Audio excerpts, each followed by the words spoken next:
So welcome, everybody. I'm going to be asking you questions throughout. So show of hands who's ready to answer some questions, or just raise your hand. That should be everybody. Good. I can't see people in the back. There's not that many people in the back anyway. So this light is blinding me, by the way. So if I look away, it's not because I'm trying to avoid you. It's just I can't see anything if I look at it too much. So my name is Gregg. You can pronounce my surname however you like. Jaskiewicz, Jaskiewicz, Jaskiewicz, depends on where you're from. I'm fine. My wife can teach you how to pronounce this, or can I as well? So the talk is obviously called Code Red, navigating the minefield of security programming blunders. There's not going to be any code samples or demos in this talk. I'm afraid I purposely kept it vanilla. I'm always kind of annoyed that there isn't any emphasis on security at these conferences. And I was asked specifically to create a talk where I just, walk you through security as such. So hopefully that's okay with everybody. So imagine yourself, waking up, or not waking up, unless you're already drunk or something. Half an hour till the great whatever party, and you get a call from your boss saying that there's been a breach and you need to fix it, right? Or this is obviously like an extreme example, but these calls happen at the wrong time. You get a call in the middle of the night, or worse than that. Your boss appears on the telly and has to explain himself to a random journalist, why there's been an avalanche of complaints, or why your company's secret data or your customer data has been leaked, which goes fun. Not that I have a personal experience with this, but I've seen this happen so many times. I thought I'll start this talk by just kind of showing you what happens when that occurs. So it doesn't usually go this dramatic. This is like very, very dramatic example, but when customer data is lost, trust me, people go nuts. So let's just rewind first. I'm gonna give you like an intro to why am I here and what am I going to be talking about. Just a bit about myself. So if you're going to be playing with security because you're inspired, after this talk, get a permission. I have to say that. Don't break random stuff that you don't have access to or whatever. It's not cool. I purposely put the other one here. The views are my own. I work for security companies, security vendor, but I'm not in any way associating this talk or whatever with them. Just have to make that clear for legal reasons, sadly. And also, anyway, so I'm about 45, 46 now, and I've been programming 8-bit computers, starting with something called Atari 65XE, which some of you might know what that was. Some of you might be like, well, museum. But this was a 8-bit computer back in the late 80s and 90s, where you could actually, when you turned it on, you could just program it willy-nilly and save programs to the tape recorder or a disc and see what's going on. And it was quite friendly, let's just say, for hacking.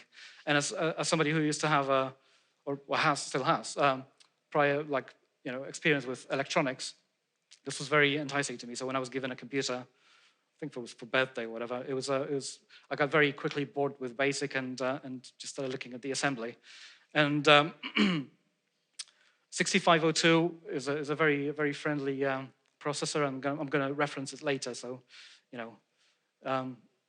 who's ever used 6502? Any Z80 fanboys here?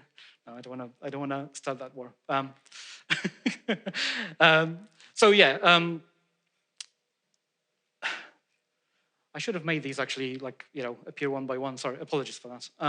So why am I talking? So at some point I got rid of my Atari. I got myself a PC, had friends at something called demo scene. I don't know if you people know what the demo scene is, but it's basically, back in the 90s at least, when I was younger, it was a bunch of people gathering around and hacking on computers. It would usually be graphics or such, just to kind of push the hardware to its limits. It's still done to these days. You've got demo scene things, and I've never wrote a demo myself. I've written loads of 3D engines and 486s and whatever. That's a different type of talk. But that requires you to actually know the underlying hardware and assembly very well to be able to optimize things. And as a sort of fun and game things, we used to write keygens for software. Again, this was back in the country where I used to live in, and in those days it was actually illegal, believe it or not. It wasn't illegal, shall I say? But I grew up in a poor family. We would, once a month we would get a magazine, whatever PC magazine, and there would be a CD with it, with loads of shareware on it that I couldn't sadly use because I didn't have the money to pay for it. But I had loads of time and I had loads of skills, and mum was feeding me, so all good. I was 15 or 16 or whatever.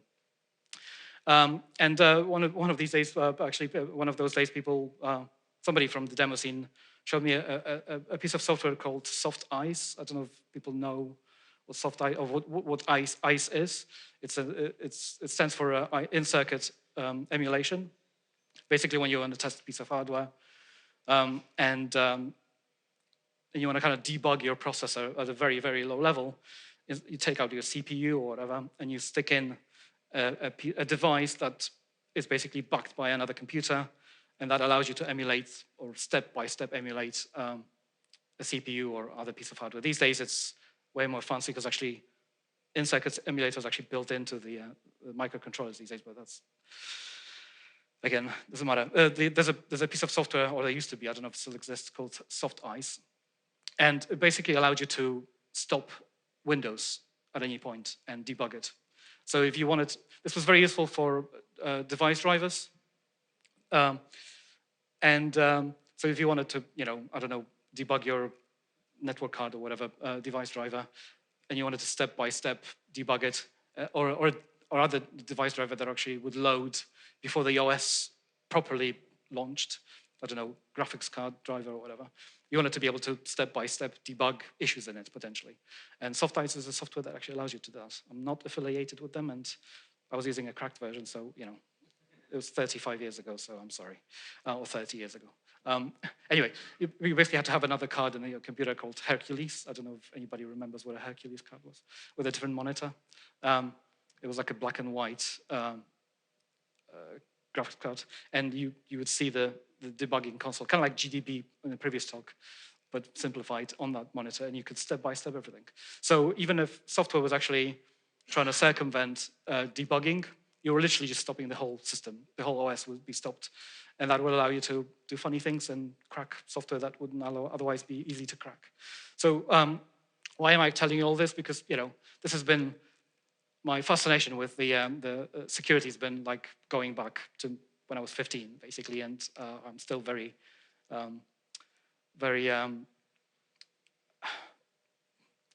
not surprised, but like enthusiastic would be probably the best way to put it about security. So these days, obviously, we have it very easy. We can just take a piece of software and disassemble it if allowed, using something called like Ghidra or other pieces of software that allow for very, very easy decompilation and introspection. So you can actually see what's going on. But I actually have a note here that says, don't talk too much about yourself. And I just did, I'm sorry. So why am I giving this talk? Like I said, this was my history, but I started working as a software engineer, and my focus has always been in the background on security. And it always pains me when I work on features or stuff, and people don't take this stuff seriously, because in security there's a saying that you can slip however many times you want, but the hacker or the intruder only has to get lucky once. So you have to be like on top of the game, right? You can't just be like, okay, well, we've introduced this bug, but hey, we're going to fix it in the next version. Who cares that the 150 million user data has been stolen or leaked, that obviously is not going to be good with anybody.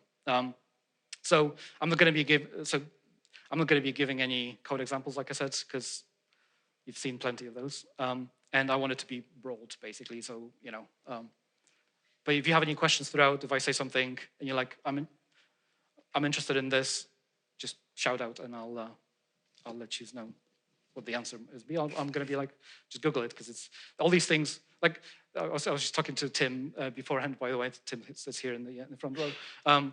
I always find it irritating that security is like this mysterious thing. It's not.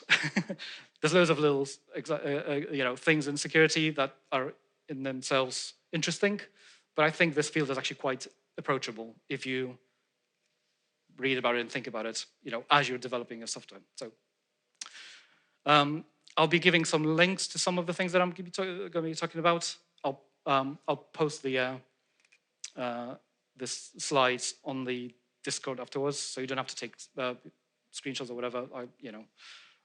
All these things are Googleable. Like I just, I Googled lots of these things because I don't remember all of this. So the history, right? This is the again, going back to the 80s, this like something like viruses or vulnerabilities in the past when you had a PC running DOS. People, this is funny to me. I don't know about everybody else, but viruses used to be like things that people did as a challenge, right? You had DOS or Unix or OS2 or whatever, and you found a way to prank your friend when they put the disk. It would it would load the first sector and actually would load up a program or a piece of software into the memory, and a message would appear on the screen, or everything would go, inverted on the screen or whatever. It was all about fun, excitement, the typical engineering engineering challenge, right? And it's I actually had to Google this up. Maybe there's a prior version of this, but one example that I always remember is there was a virus called Brain. I don't know if anybody remembers what that was, but apparently it originated in 1986, and it was a IBM PC DOS thing that was replacing a boot sector on the floppy disk, like I said, with a copy of the virus, and the whole point was to just show, like it was a demonstration of the possibilities, right? This is what we can prank people, we can have fun. And actually, it was created by two people in Pakistan, brothers.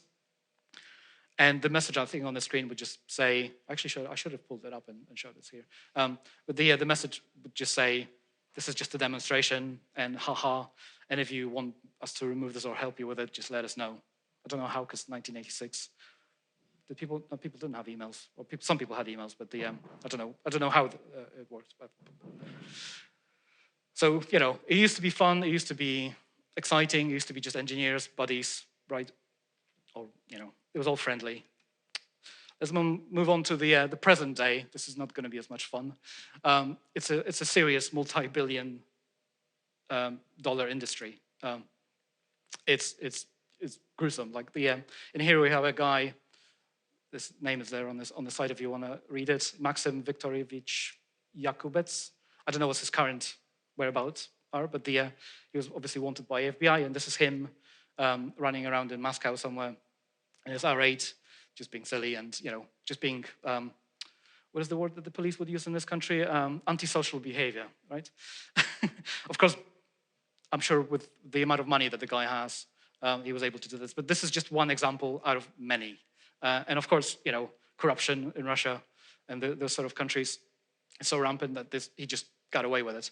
And I got this, there's a longer video on the National Crime Agency YouTube, if you want to watch that. If you so desire, I don't know why would you, but I thought I'll just give them credit because I saw that video once a couple of years ago and I was like, ooh, I remember that. I need to bring that up. But the point is, these days, if you have money and you want to be malicious, you can literally pay somebody to target somebody, and you don't even have to have any skills. This guy is actually a brilliant software engineer, as it turns out, but he had a bit of a funny bone in his brain and decided to be to use it for bad, basically, instead of for good. He was actually born in Ukraine, but obviously he's a resident of Russia. Again, I don't know what the current whereabouts of him are. But these people get away with their crimes for very long because they live in countries where, you know, they can't be brought up to justice, or the buddy with the government or whatever. I don't want to get into that, but as, you know, it's a serious thing these days. Sadly, that's why we have to care about this, because again, people who are going to target your systems or your employer systems, they're not going to be doing this for fun most of the time.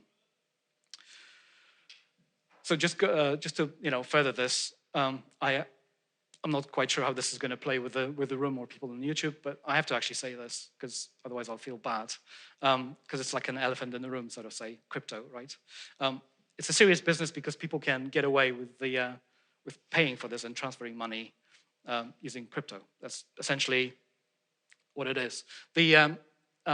Just like, you know, trading markets gain companies gain value or lose value depending on whatever real life things are. Sadly, crypto is, in my opinion, this is just again my opinion, propped up by a lot of shady stuff, and hacking is one of them. Like if you get hacked and somebody is trying to extort money for you, like ransomware, they're going to ask you for money in Bitcoin or such. They're not going to ask you for a check or your or vouchers, right?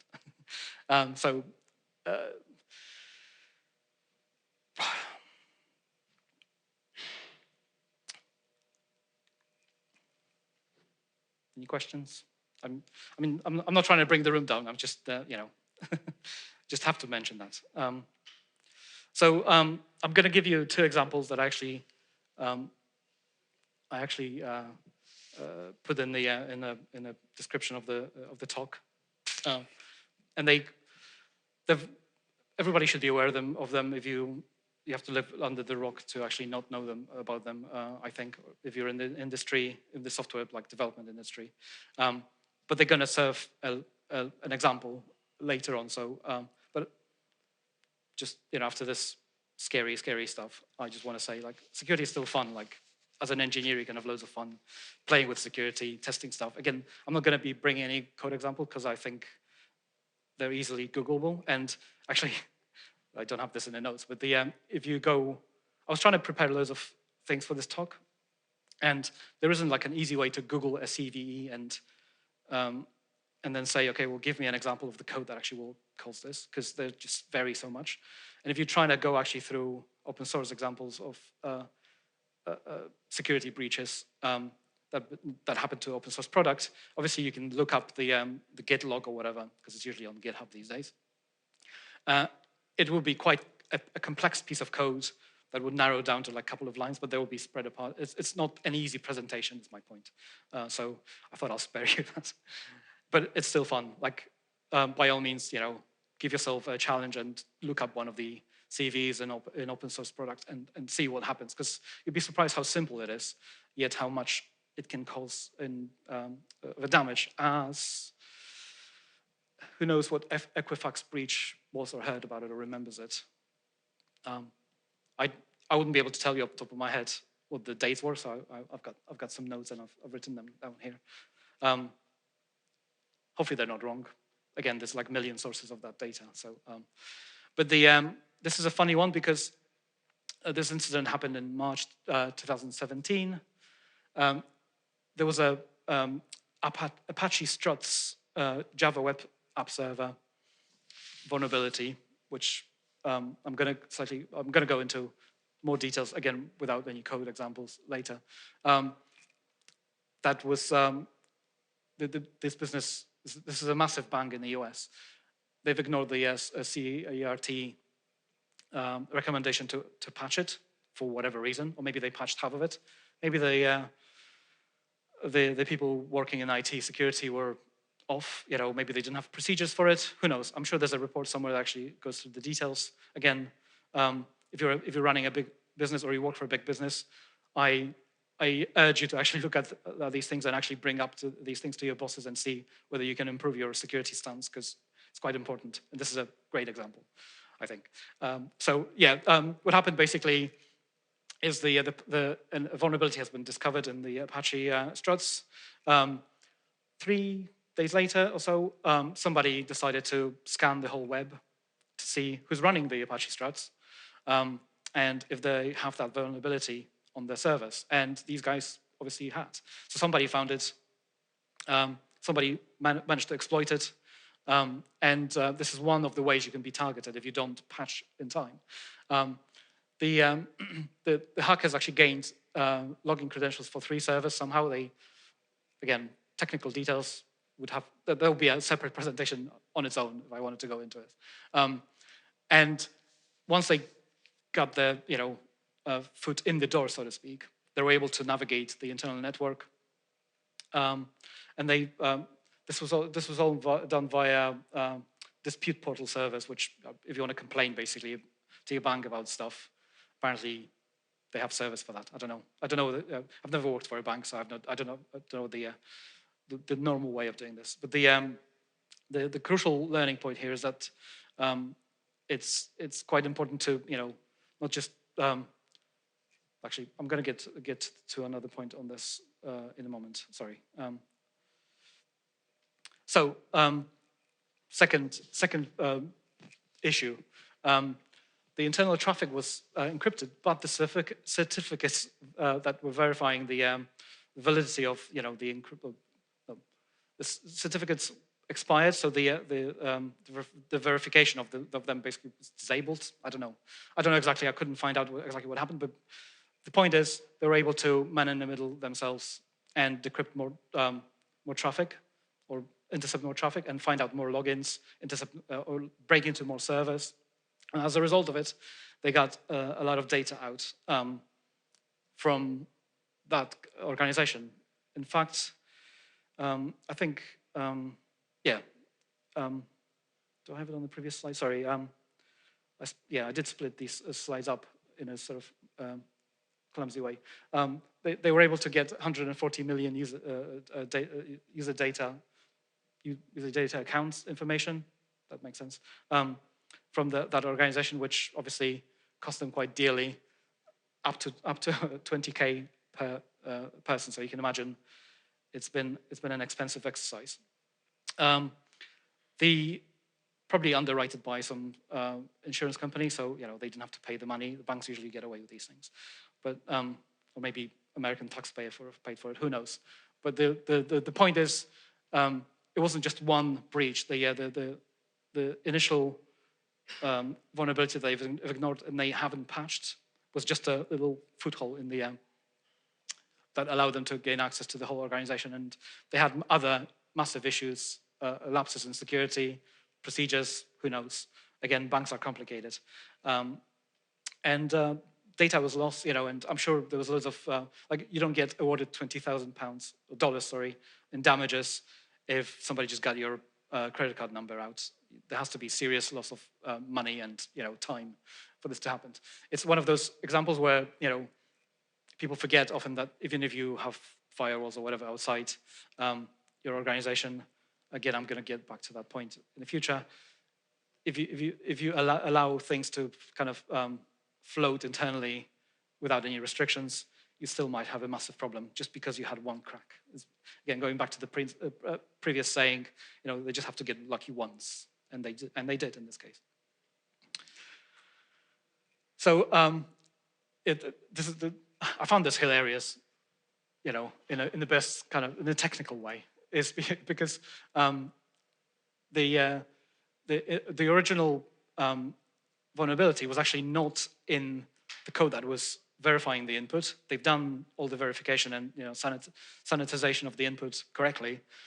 But if something went wrong, if they found that something didn't match whatever requirements, the code that actually was catching the exception, because this was in Java, that code was vulnerable, which just goes to show you that you have to be pretty serious about how you handle exceptions as well. Not just check for your inputs and sanitize your inputs, which you'd be surprised how many web services and other pieces of software don't do that. And in this case, it's a quite complex HTTP sort of standard for the large file uploads. I don't fully understand it myself. It's quite complex, basically. There's loads of things going on, loads of machinery to kind of allow you to send files in bits and I don't know. Point is, just be careful about how you sanitize your data and what do you do with that in case it doesn't match, right? The usual security guidance is basically, unless the server is in debugging mode, like a development mode, just disable it. Just either don't return anything back so that the TCP connection times out, or just say, can't remember my, can't believe that I can't remember my HTTP return codes off the top of my head. Whatever the, is it 403 security or unauthorized? Whatever is the unauthorized, something like that, whatever. One of the 400s, right? Not 404 because that's not found. But you can, this is another thing. You don't have to be truthful when something goes wrong. With, like sometimes it's just best to just say, nope. And that's it. Another one that is on a different spectrum, so to speak, is a SolarWinds attack. I don't know if anybody remembers that. This is more recent. This happened in late 2019, in September. A third party that's been working for SolarWinds was providing them pieces of software. Again, doesn't matter what the specifics are because we're not gonna. This is closed software, so we're not gonna find out what actually went wrong with code examples, I'm afraid. But it's what's called a supply chain attack. Somebody slipped in a piece of code that was malicious. SolarWinds kind of proved it. I can imagine that these are giant organizations that work for government institutions and whatnot. They have standards when it comes to traceability and like approving the code that goes in. Everything has to go through multiple processes and whatever. Somehow it slipped in, and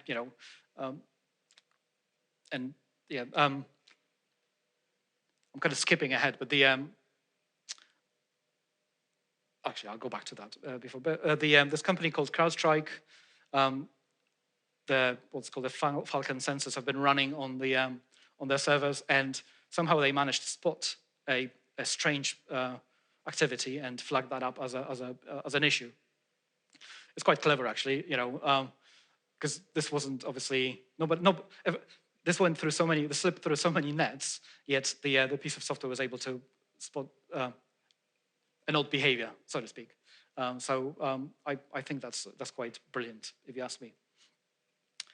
So what happened basically was this Orion platform.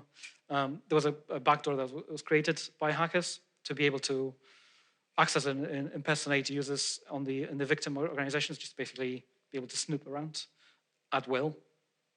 I'm not going to go into examples of this. Again, this is a talk in itself. Just how you detect things on the network that are funny, and how this is usually done by malicious actors with command and control centers and whatever. Let's just say that the software was able to spot it, which I think that's a brilliant thing. So they obviously. I'm sure they were able to trace it back, but how do you improve that? I think it's almost impossible to actually protect yourself against this. The primary attack was obviously, primary purpose was obviously to gain a number of entry points to the system and being able to change the behavior or snoop around, or you just have entry, just have a root shell somewhere in the network. And it is believed to be done by Russia again. I don't know why I'm picking on Russia in this one. It's not on purpose, but this is like in security land, people like to give hostile agencies or hostile nations funky names. And in this case, this one's called Noble Bear, aka Ruske, as people would call it. In my home country. I don't know how they found that out, but they somehow managed to find that out. So the goal was obviously to have eyes on the inside. And if somebody watches this video in 2 years, they're going to be like, what? But these days, everybody has to talk about XZ. I don't know if people have heard what's happened recently. But when I was preparing this talk, obviously, this was before the XZ happened. And as I was editing this and kind of preparing for today, I thought I just have to mention the fact that it isn't just open source software somehow that is vulnerable to supply chain attacks. It's it's closed software, software is as well. And I don't have any examples because I couldn't like prove it or give you solid URLs. So this might be a bit of a hearsay, but it's kind of known in the industry that how do I put it mildly? If you work on a piece of software that's going to be potentially supplied to a giant industry like banking or you're going to control, I don't know, water supplies or government, there might be some interested parties who will work for the said supplier from a, as Americans like to call it, a three-letter agency, or a foreign nation hostile,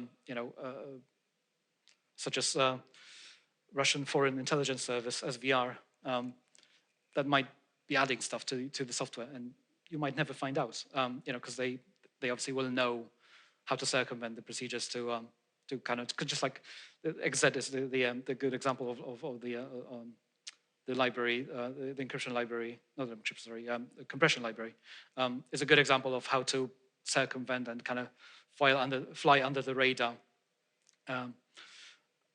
Yeah, once that settles down, I would love to give a talk about this because it's fascinating as well in itself, how that happened. No questions so far? Is that, nobody's bored, nobody's sleeping, so that's good. Again, this list would have to be like 90 minutes long in itself if I was to go in details and give you a presentation about like how to do these things or how to just show you code examples. But off the top of my head, this is literally like the top, whatever it is, 5 or 6 things. Memory issues, and yes, they're possible in C++. As you've seen in the previous talk and many others today and yesterday, C++ is not bulletproof when it comes to memory issues. I'm sorry, and quite frankly, no language is. Like all it takes is a human error. Buffer overflows, again, very much possible in the in C++ and such languages.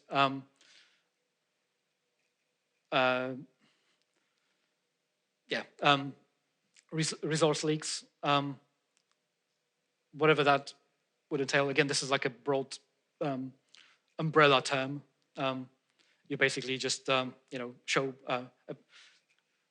print out a piece of information that you shouldn't, or a log piece of information that you shouldn't, or somebody forgot to put a null pointer termination in a string, and somehow that escapes. Whatever it might be. It's an umbrella term. I thought I'll bring in some interesting examples of CVEs.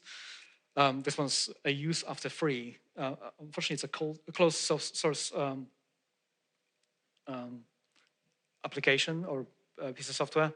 This is what I mean about security being like kind of obscure to people and like, ooh, CV 2019-001. So obviously, first one that was reported on the in 2019. It was a I'm going to read what it actually says here because I can't remember off the top of my head. Because again, very sexy name.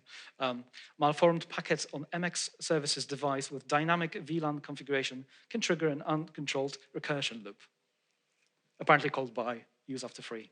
A code written probably in C++. Or well, delete would be, but they're not going to say delete. They're just going to say free in a CVE.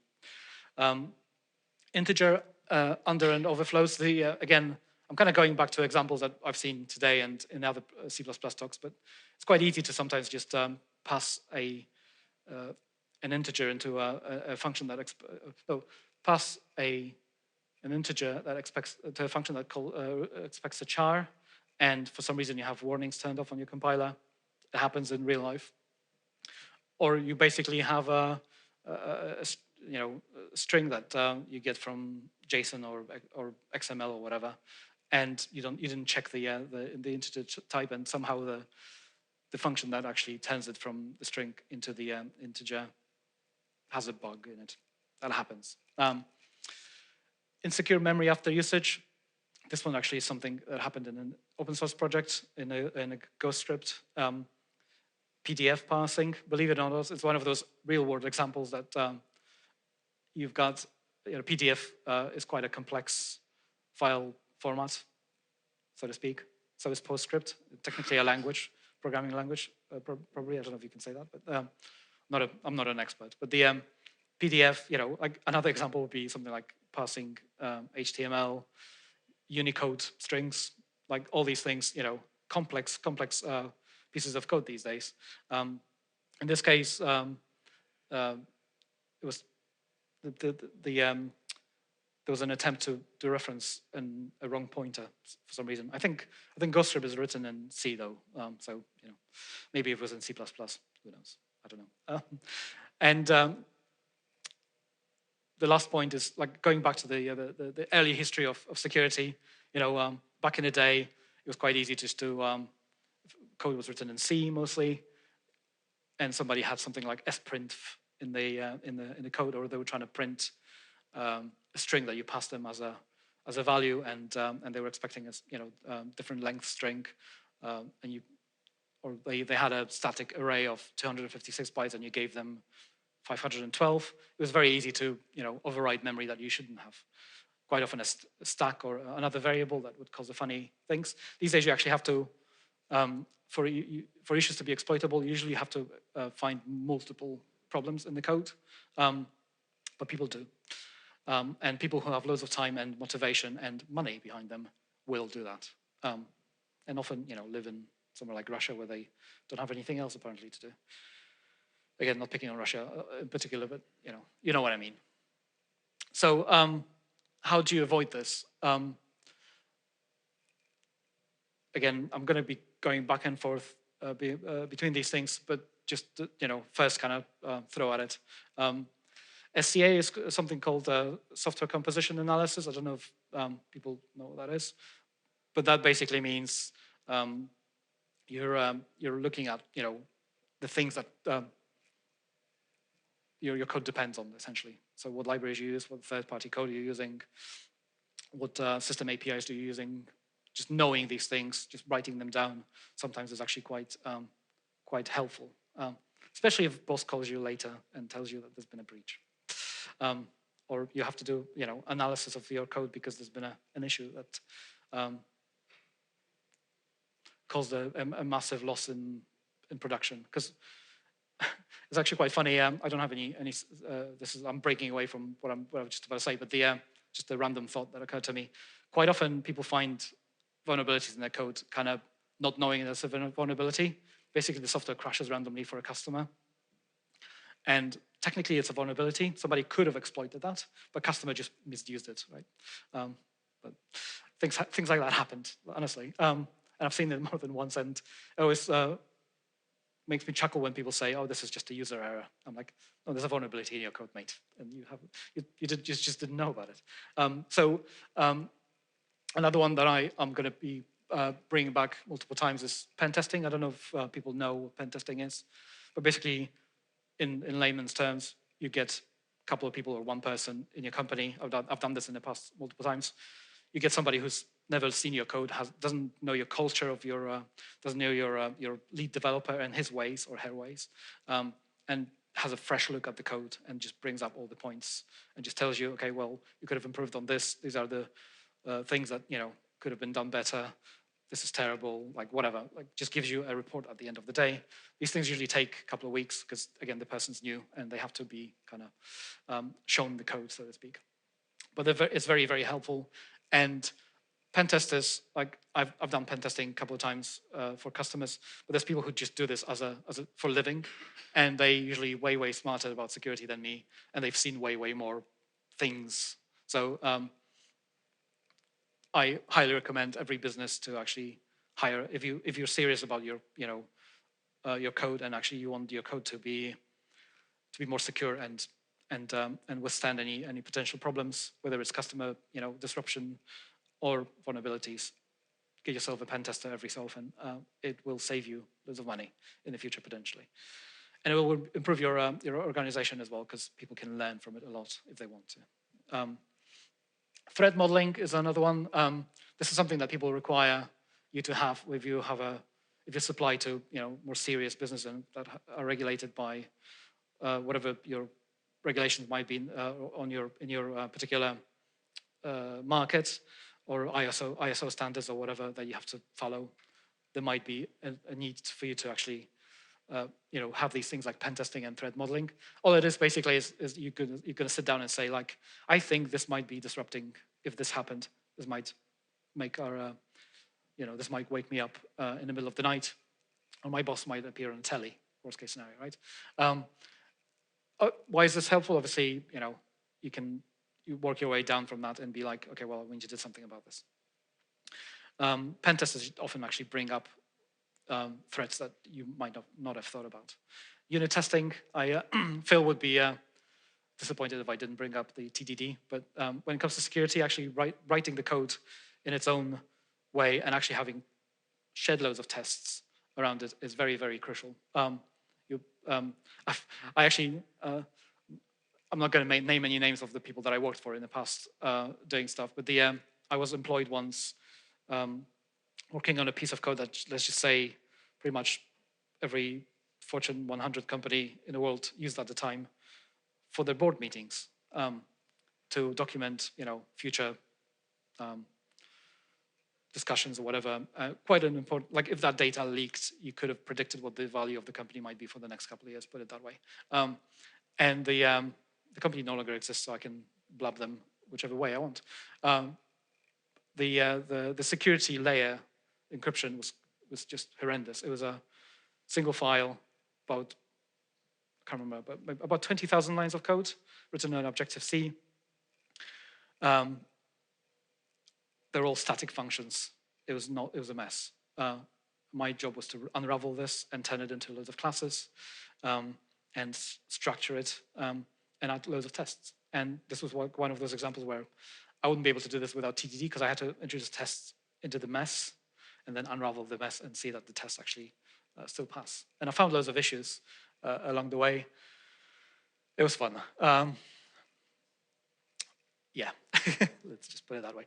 Fuzzing is another thing that's, I'm going to go back to fuzzing in the future. Who knows what fuzzing is? Anybody who doesn't know what fuzzing is? Like, we're all friends here, so fuzzing, simply put it, is you're fuzzing your input.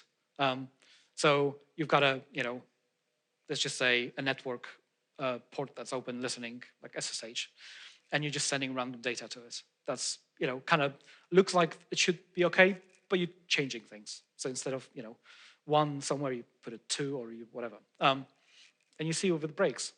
And because computers are, cheap and you can run servers over the weekend, you can throw things at it in a loop, in a random manner, and see what sticks and what doesn't, or what breaks it or what doesn't. You know what I mean. Static code analysis, that's another one. Like, I've got a big issue with the way people misuse or don't use or ignore static code analysis. Sadly, because it's a computer that's analyzing your code, it will either miss things potentially. Code analysis, static code analysis is quite expensive computationally. If you think about the tree that it has to produce of all the dependencies and possibilities, it's a vast structure that it has to produce. Obviously, computers got better over time, but it might throw loads of false positives, and that actually is something that leads people to ignore the output of it. And I don't think you should. I have many anecdotal. I'm going to go back to them in the next couple of slides, but I've got some anecdotal stories or anecdotes about the companies where I was told to ignore the static analysis, and I would get a phone call, but or just meet with people that I worked for in the past, and they're like, "Oh yeah, the comment that you left, how, like //GJ, look at this in the future." Yeah, we had a week worth of disruption because that actually caused an issue, and I'll be like, "Yay!" But it's something that sometimes it's just the business procedures are obviously such you have to do a cost analysis of the whether it's worth actually rewriting a piece of code. Anyway, runtime memory and threading analysis.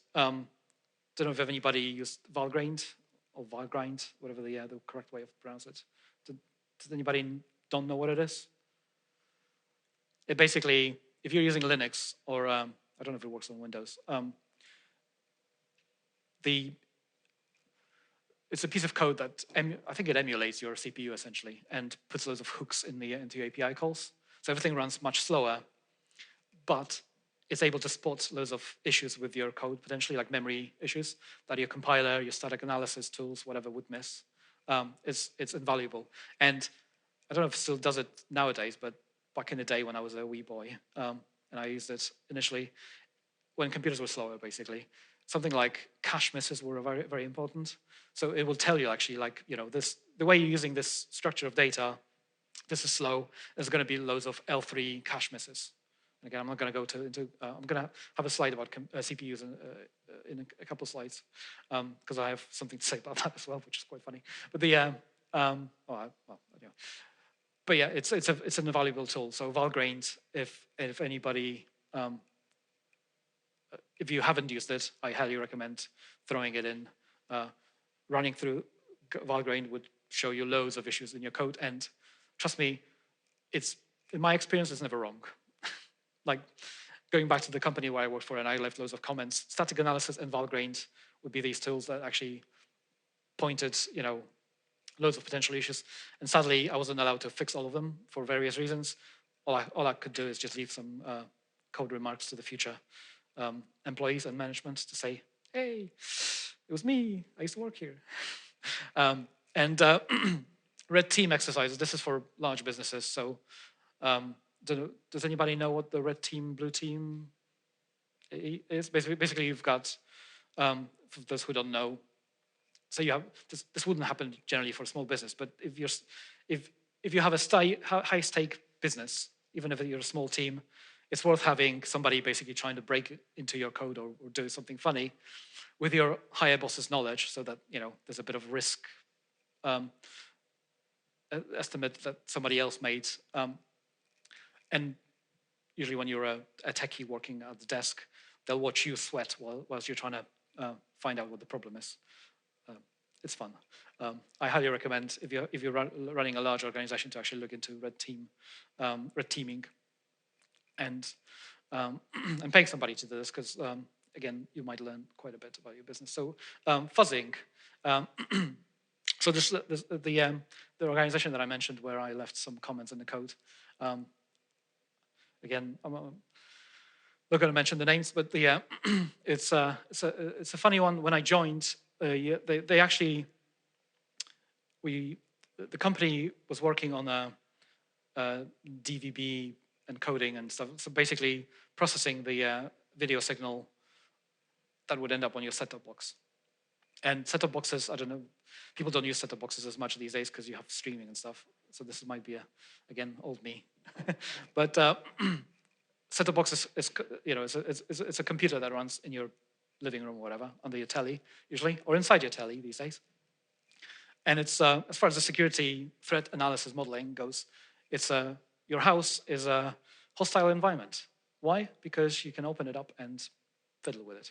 So just to, all these terms are actually quite funny because, hostile environment, that sounds scary, but it just means that basically somebody can mess up with stuff. So on the back-end side of things, it was quite interesting. The architecture of it was quite brilliant. It was well done. They had software running, little pieces of software running on a Linux server or servers because it could scale. And in the middle of it was I can't remember what the piece of software was called. Let's just call it a router, right? It was a piece of software that was supposed to communicate with all the components, and if one of them died, or we had to spawn another one, it would do that. To communicate with all of them, it used a binary protocol because there was loads of data exchange, loads of keys and stuff. It was more efficient, basically. It had a port open. I can't remember what the port number was. Again, doesn't matter. But the point is that port was open, and you could fiddle with it. So, this was done because you could have another server that was a web interface to it. Whatever, it doesn't matter. So when I joined, I I was doing some other things. Initially, I was brought in as an SQL expert at the time. I used to do a lot of PostgreSQL contracts. But because I had security on my CV, they were like, Gregg's right. And I was fiddling with things. And one day I just decided to do this. I don't know if, does anybody don't know what this is? NC?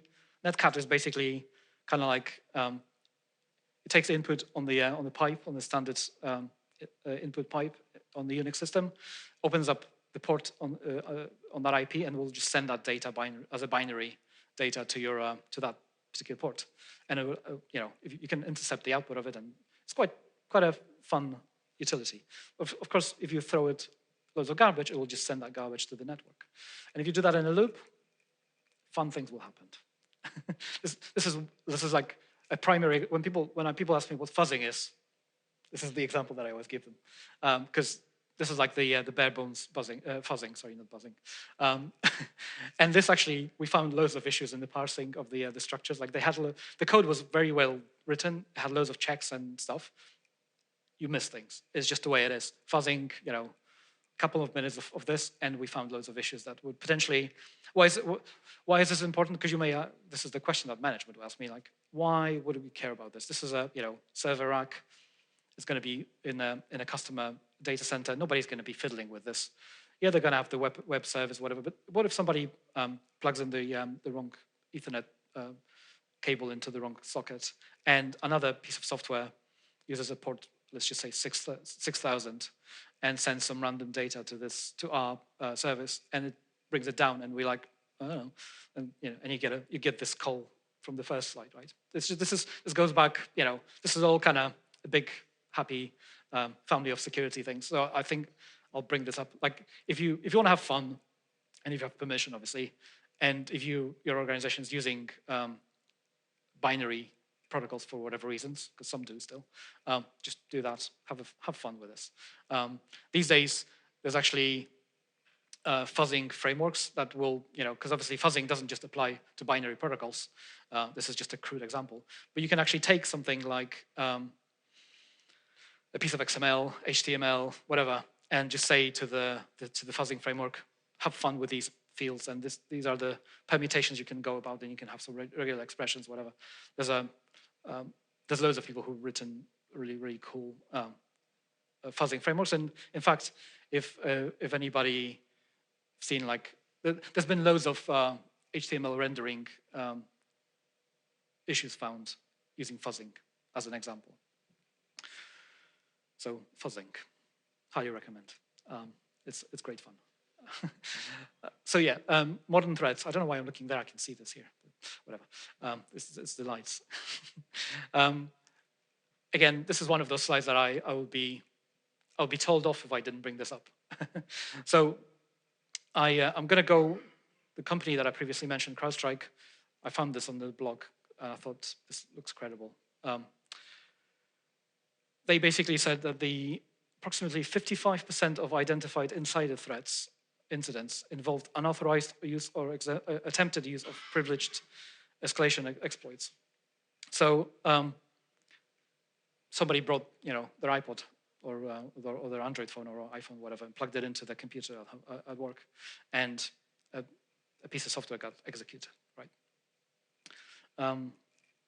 45% of insider threats happened, by people who were unwittingly introduced to or they unwittingly introduced the risk. I don't know what the difference here is, but the first one is 55% people actually tried it actively, so they knew what they were doing. 45% of those incidents are people who plugged in their iPod or whatever, which, not fun, right?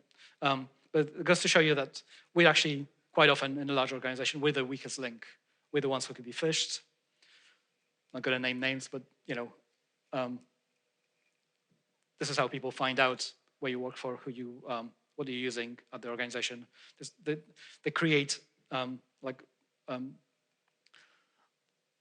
they get a view of how they can potentially exploit your organization or get their foot in the door and then find another issues internally.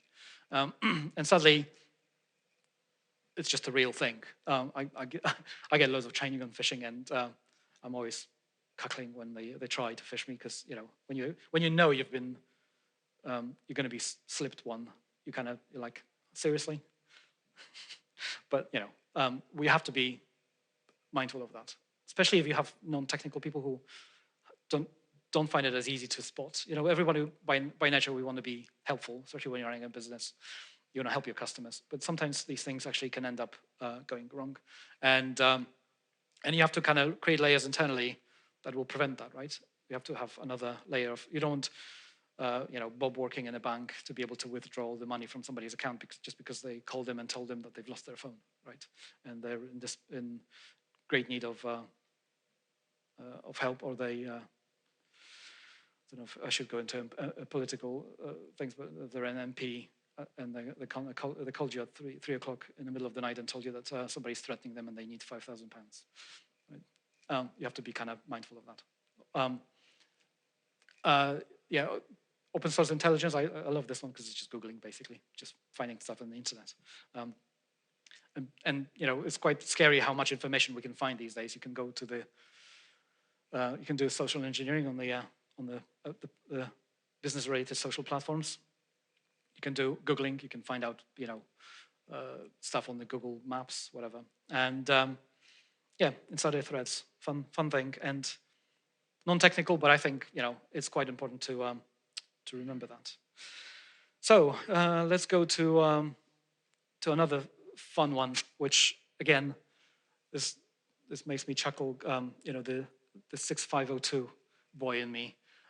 If I told you that these days that somebody can basically just look at your RAM content, I'm gonna refer to this again in the next slide. But things can be found out about security and encryption and whatnot and passwords just basically by measuring timing attacks. Again, like all these things, I could probably do a talk.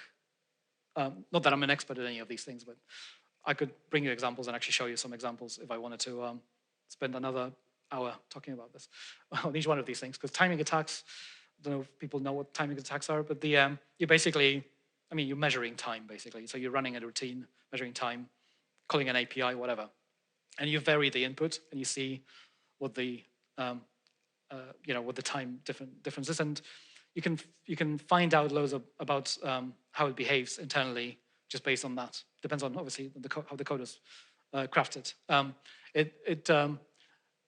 the embedded systems, there's a power analysis attack as well, which kind of it's the same thing, but you just analyze how much power something using. And on embedded systems, you can also have fun by starving or browning, as it's called, microcontrollers. Again, another talk in itself, and would require loads of demos. But you basically, if a microcontroller requires 5 volts, you give it 4.5, and see how it copes, basically, and it will do funny things. Especially if you want to get access to a piece of data that's been encrypted in the hardware, and you don't have the key, and the security has been kind of funny. So the data you want to get access to is actually not encrypted, but it's kind of protected by some layers of code, and you can't really replace that code in there. Whatever. Cache poisoning. Don't know if anybody knows what cache poisoning is, but basically, CPUs are complex these days. Anybody's heard about Spectre attack? What's that? Again, CPUs are so complex these days. It's a talk in itself, and I'm not an expert. I know from like the olden days when I was writing demos and stuff on how caches work and stuff, but the CPUs are even more complex these days. There's layers and layers and layers of abstraction on memory access and caching and whatever, and predictive branching, and it's complex. It's all just to make it faster at the same CPU clock speed, but it's scarily complex, and obviously that leads to security issues. Surprise. So yeah, CPU vulnerabilities, like something like 6502, I think it was designed by one bloke, literally. Maybe he had a team to work with him, but it was a small team, but you could probably these days download, if you wanted to, schematic of it and just look at it and be like, oh yeah, I understand this. You can't do that with modern CPUs. It's just impossible. So obviously, complexity, when you increase the complexity, you're increasing the potential for things to go wrong. It's just a natural law.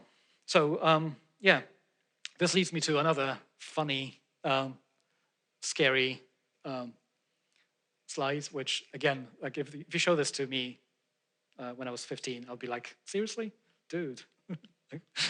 um, but yeah, things you hold in RAM are not as secure as you may think. Same goes for your swap. Swaps are quite often encrypted these days, and there's like layers to ensure that they're secure. But RAM, just by the nature of it, has to be accessible to the software, so it's not going to be encrypted.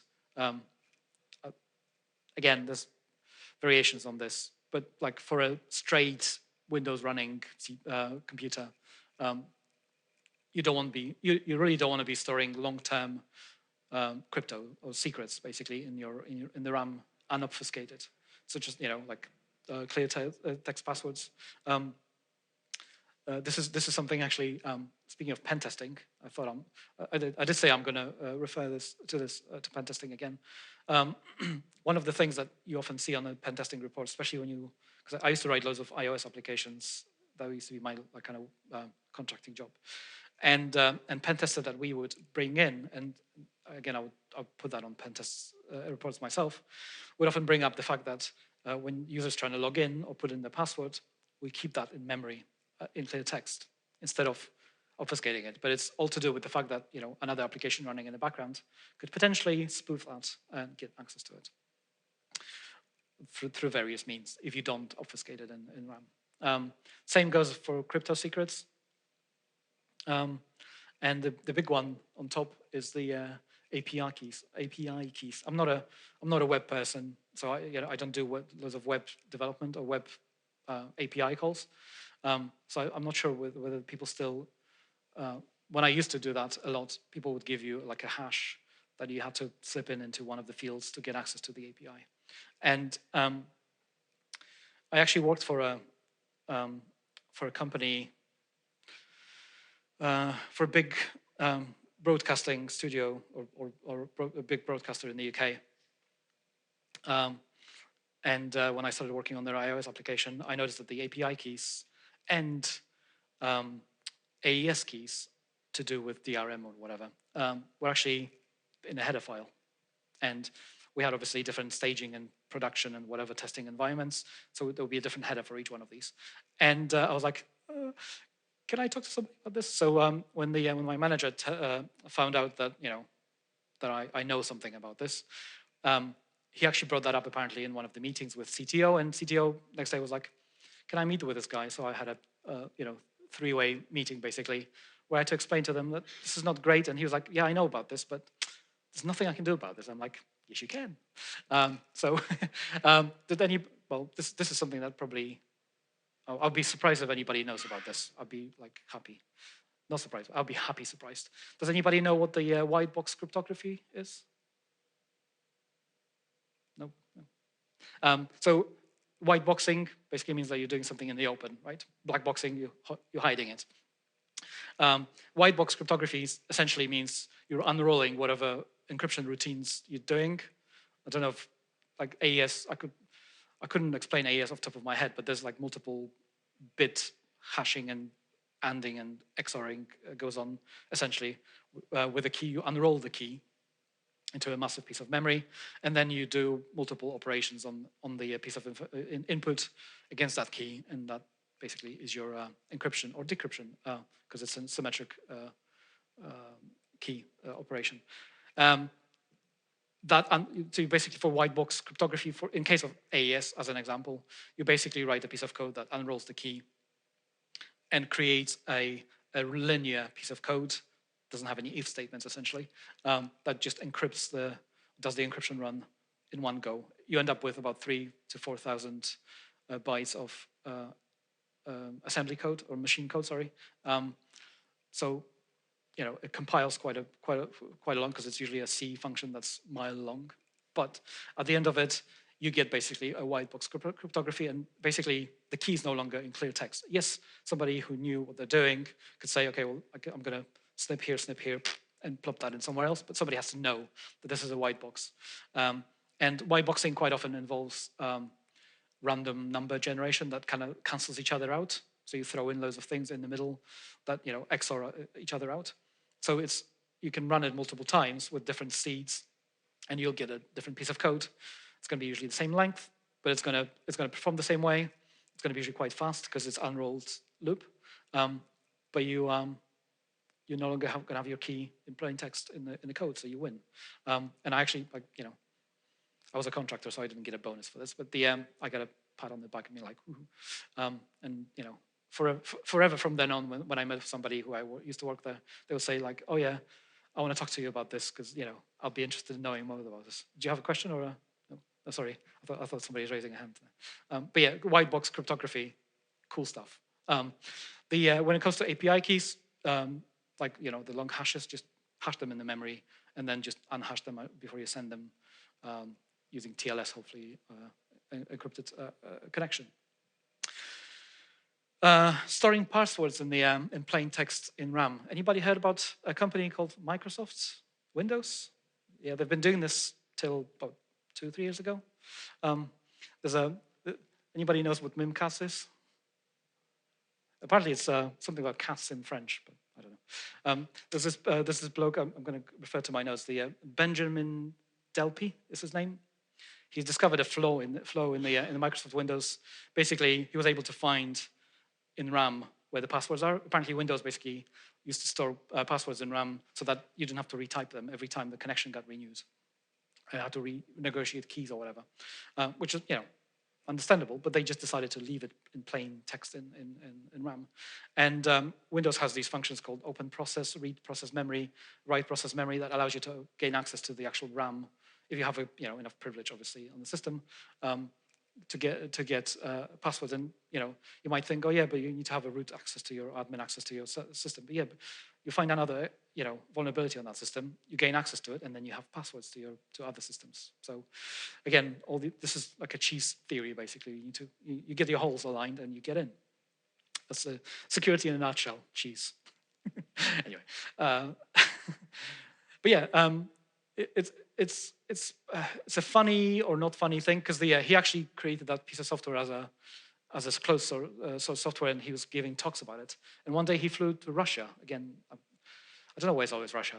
And after giving a talk about this vulnerability, he went back to his room and found out that somebody was actually in his room using his computer and apologized for his behavior. And they were like, oh yeah, I think I got in the wrong room.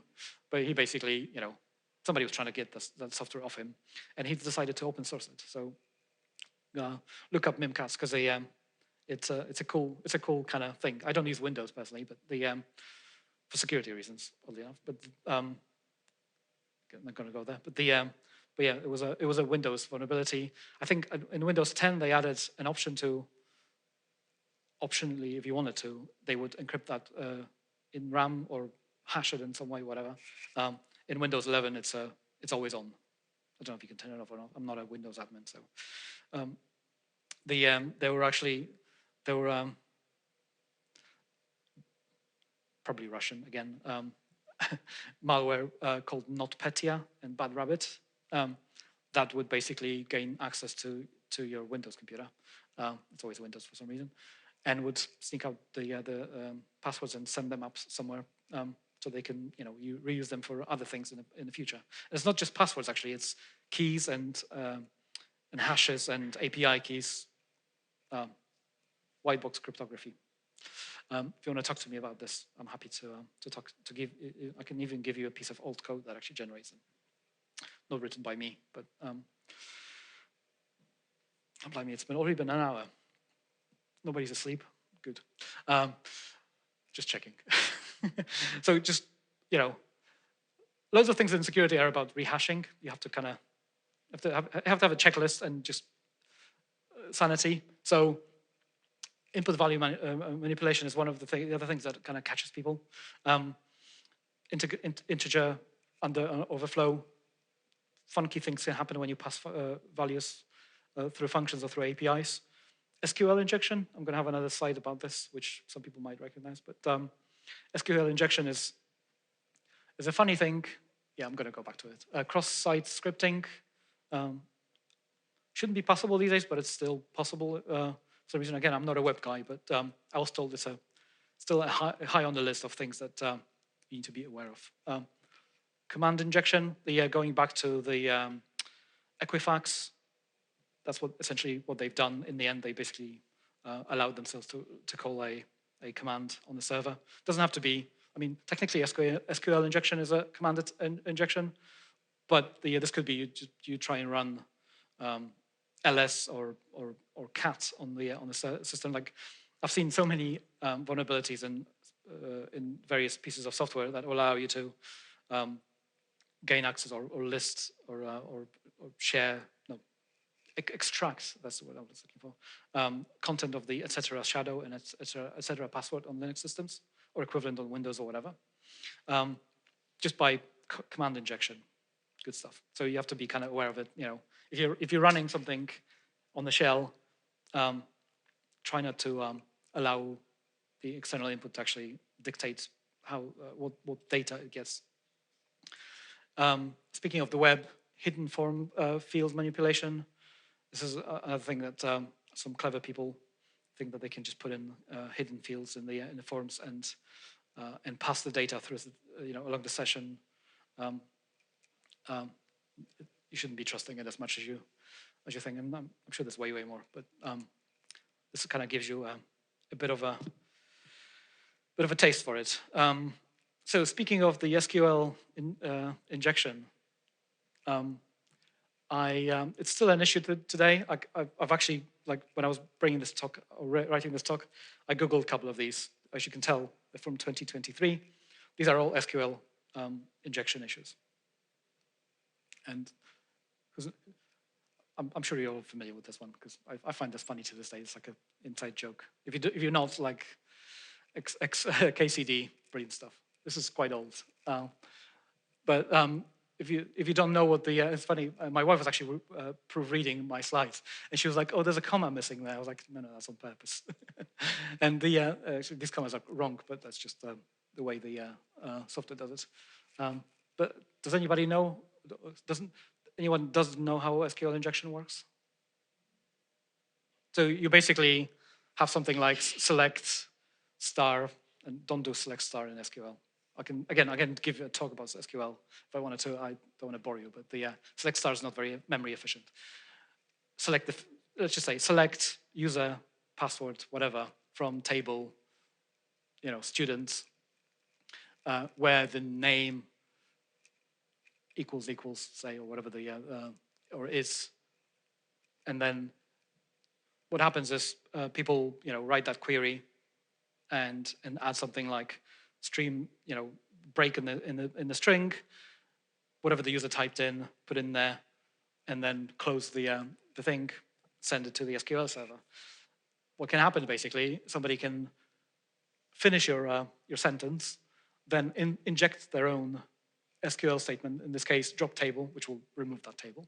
And then at the end, the hyphen means basically ignore the rest. It's like the rest is REM, as they used to say, the comment. So this would get you desired output and then remove all the student data. This is just an example, but in the UK, there's this company called TalkTalk, or they used to be. I don't know if they still exist.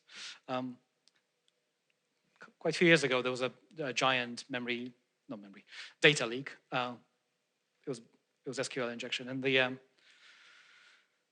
what I found actually appalling myself is that the CEO of that company at the time, the lady, thought that she's also a chief security person, and I'm sure she's quite smart. But you can't be a CEO and a security person at the same time for such a large organization. It's just, these roles are, they're not compatible with each other. Like, you have different goals, right? What the security director or chief security officer would recommend is quite often costly and, would actually slow down loads of things. So you can't be a CEO, and it just doesn't work. But speaking of people appearing on the telly and actually having to explain thherself, she had to do that multiple times, and she had to be called out on loads of things that she got wrong. And it's just a sad thing that that people have to go through that. Loads of people, loads of money, loads of people lost loads of time because of that, and SQL injection. So, I mean, SQL is still valid these days. I think lots of people were poo-pooing on SQL. SQL is brilliant. I think it has still a long life ahead of it. So how to avoid this? And I can't believe that I have to do this in 2024. But use prepared statements in SQL. Just use them. If your database engine doesn't have prepared statements, don't use it. Basically, is what it is. It's a security, requirement, if you ask me. Use stored procedures as well. They kind of work like functions. You just give them some parameters and you get some output back. Prepared statements are usually much faster because the database engine doesn't have to optimize and whatever the query. It kind of knows what it is already. It's like stored in the binary format essentially. So it's kind of like passing. It's a difference between you telling the SQL, this is the function you need to run. Instead, you're just telling it, okay, these are the functions that I'm going to call in the future. Just store them. Just care about the parameters that I'm going to send you in the future. So the prepared statements, good stuff. 80s technology would be helpful for these people, I'm sure, and more. I actually have a list of here, but I'm not going to bore you with it because I've been talking already for an hour and 14 minutes. I promise you I'm nearing the exit. So actually, I wanted this talk to be short and kind of light, and it's been a long one so far. So the other kind of thing that security experts would actually suggest that you take up is some strategy called divide and conquer, which obviously, like anybody who's done like algorithms and stuff knows very well. But this is architectural level stuff. Just like I mentioned, the company that I worked for in the past, where they had the router thing in the middle and loads of little programs that were running independently. The same thing should apply for any bigger. You don't want to have basically a monolithic piece of code that does loads of things. But that brings up some other challenges, like you don't want to trust the input and output of each, when you talk when each one of them talks to each other. So there's other challenges. You want to use something called principle of least privilege. I wanted to make a joke here, but apparently it wasn't allowed. So I'm gonna leave your fantasy when it comes to that joke, but you can imagine what joke about privilege could be. Anyway, least privilege. I promise you it was a positive joke. Anyway, I had to actually write this down. Compartmentalize. I can't really say that word. It's too long. And segregate responsibility. Again, it means what it says, and you can Google that term. There's like a wiki article about it, which goes into way more details than I could. But basically, you want to segregate things. You want to have a module for each thing, essentially. It goes back to the divide and conquer. You want to keep things simple. I can't believe still to this day how much third-party dependencies code has. Like people just bring in libraries, open source libraries for all sorts of things. Web developers seem to be like the worst at it. Like they just include JavaScript randomly just because they want to have a red button or whatever. Like just take that code and I don't know. I don't understand it. I'm too old. Avoid external dependencies. This goes back to that. Remove anything that you don't need. Look at the quite often libraries have a very liberal licensing agreement, like MIT licenses. You can literally just copy and paste that code into your code. You don't have to use the whole library. You might be able to simplify that code, actually, put it in your code base and maintain it yourself, which would be a great thing in the end, I promise you. Yeah, I could go on about these things forever. But the privilege separation. So this goes back to my point where you have a web application and you can somehow gain access to your, etc. shadow or whatever passwords are stored these days on Linux systems, because your web server is running as root or is executing a command as sudo whatever. Don't do that, basically. If you don't need to have a privilege to do something, or separate it, have a script that just does that particular one job, and that script has a high enough privileges to do it. And security first, there should be like the title instead of code red blah blah blah should be the title of the talk, security first, because it pains me how many times security is like the afterthought. Sorry, I wish it was forethought. But you have to look at companies like Google and Apple, where they bring in features, and some features are actually quite hard to use. It's because they had to think about security and all the attack surfaces. And security makes things hard. So quite often they have to design things internally, when it comes to like key passing and whatever layers of security. And then just they put the API layers on top of it, which is why things behave a certain way. But that's just the way it is. Cryptographic strength.